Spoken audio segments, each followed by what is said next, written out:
All right, guys, I want to welcome all of y'all to the SMA education today here at Forex Razor. What we're going to talk about is what SMAs are, how to use them. Not really going to touch much on EMAs today, guys, but we will at a later date. But they're pretty much basically the same thing. We're going to talk about what they are, how to use them, why they work. Just the basic foundations of what a moving average is, or a simple moving average, I should say. And first of all, what is a moving average? Well, this is something. It's very, very simple. It's just averaging the periods that you tell it to average. So if you're using a 21 SMA, you're averaging the last 21 periods of whatever time frame you're looking at. So if you're looking at a 15-minute chart, you're averaging the last 21 15-minute candles. If you're looking at a hourly chart, you're averaging the last 21 hour candles, and so on and so on. If you use a 200 SMA, then you're using 200 periods of data. So it's as simple as an average. That's what a simple moving average is. That's all it is it takes to account the price action movement, and it averages it. That's all. It takes such and such rate of movement, divides it out by such and such periods, and that's where your SMAs come from. Now, the reason that SMAs work is kind of funny, because when you think about it, there's no real reason that any line on a chart should do anything in all reality. The only reason any technical indicators actually function is because there are traders that are trading off of them. Yeah, this will be recorded. So there are traders trading off of moving averages, and that is why they work. The line themselves don't mean anything. They only mean something if other traders are looking at the same thing. And if a trader is looking at a level to buy based on a SMA, and there's enough traders there looking to buy, even though momentum is selling, if there's enough traders trying to buy on that line, then you will see the price action respond to that level and reverse. And that is what we're looking for when we're trying to trade based on moving averages. We're just looking to find what everyone else is looking at. Now, you can throw any time frame you like on a moving average. It doesn't matter what time frame it is. They're customizable. Most charting packages will allow you to put 1,000 period SMA on your chart. And at some point in time, the charts are probably going to respond to that level. It's just the randomness of the market. You put enough orders in, or you put enough lines on your chart, eventually it's going to start responding. But we're going to focus today on some moving averages that I believe most traders look at. The reason I believe that is because they get responses from the market on a regular basis.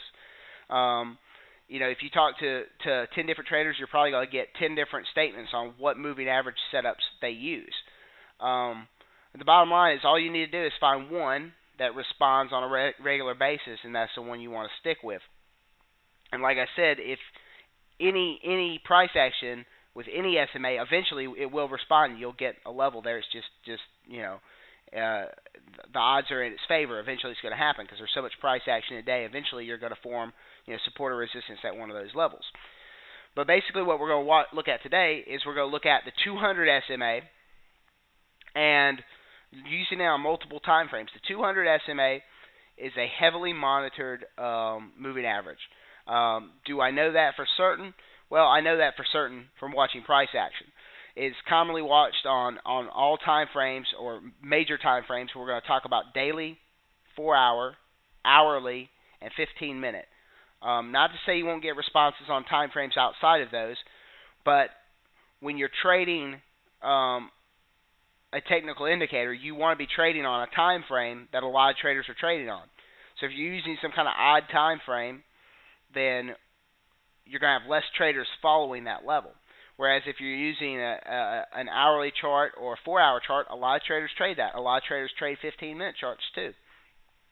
So the more you get in your corner, as far as more traders watching that level, the more chance there is for the markets to respond at that level. And that's what you're looking for. You want to pick the level that that more traders are looking at, so you'll get the response you're looking for. So on your chart right now, we're looking at this is a 15-minute chart on Euro USD.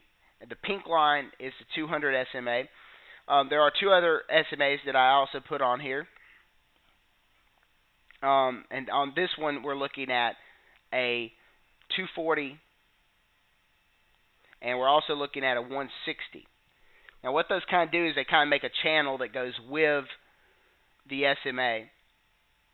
So you've got a good idea of if this level's breached or not. A breach of the 240 kind of lets you know that the 200's gone. In a selling market, it would be vice versa. You'd see a breach of the 160, meaning the same thing. So the 200 is a significant level, and we're going to prove that on the Euro USD. We're also going to look at some other time frames as well. But first, we're going to look at how to determine trend. And when we're determining trend, we really have to look at all of our moving averages in the same direction. Okay, if they're not going in the same direction, then we don't know what trend is. And in order to determine trend, the way you want to do that is you want to drill down. You want to get an outlook from your larger chart time frames, like a daily, then drill down to 4 hour, drill down to an hourly, drill down to a 15-minute chart. And what this is doing is it's letting you know what trends are happening across the board. And you can play into any one of these, but you wouldn't want to go for a long-term trade, trading a 15-minute chart, because the trend is down when the hourly chart is up.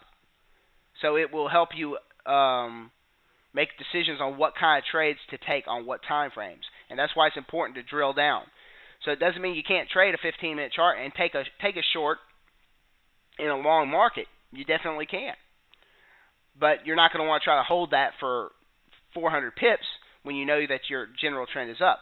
So one way I go about doing this, guys, is I make a little sheet, and you can check down the list from daily, 4 hour, hourly, and 15-minute. You can check off, what the trend is. We'll look at the daily. Is the trend up? Trend down. Look at the 4 hour. Is the trend up? Is the trend down? Look at the hourly. Is the trend up? Is the trend down? Look at the 15-minute chart. Is the trend up or is the trend down? And that's going to give you a general idea. When you have all these markets trending together, all these chart time frames trending together, then what you want to wait for is that pullback on like a shorter time frame, on a 15-minute, to get with the trend on the rest of them. But let's look at how we can determine trend here. Here, we're looking at a 200 SMA in white. We're also looking at a 50 and a 100.